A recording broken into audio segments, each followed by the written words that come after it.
Hey, my friends. So I'm super excited. This week, I have the amazing Miss Brooke joining us in Inside the Minds of Authors, my podcast. Got to interview her and talk about her new book, Sideline Confidentials. Is about a reporter being brand new to the NFL, sideline correspondent. So if you're interested in this really fun women's fiction book, super excited with some intrigue going on, check it out. Here's the podcast. Tell me what you guys think. My name is Brooke Bentley.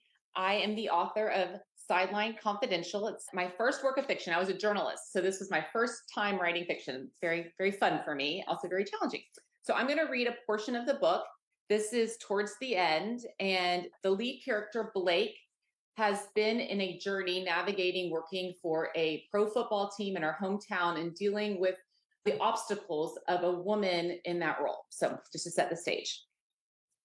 At 8:57 a.m., I crossed the hall and lightly tapped on Karen's door. It's Blake. Although Karen's office was about 10 feet from mine, we never spoke. She worked behind the scenes, mitigating crises. Meeting with her usually meant something was very wrong. Blake, I appreciate your cooperation as we work through this delicate matter, Karen said, and pointed me to a chair across from her. Everything about Karen was sharp. Her black hair was cut into an angled bob that swept against her shoulders. She had a pointy nose, razor thin lips, and piercing dark eyes. We regret that you've been put into this situation, she continued. I've spoken to Mr. Morgan, and he thought it would be best if we all sit down together. You can tell us in your own words what transpired with Johnny. I smiled meekly. Karen was stone cold unnerving, the ideal team attorney.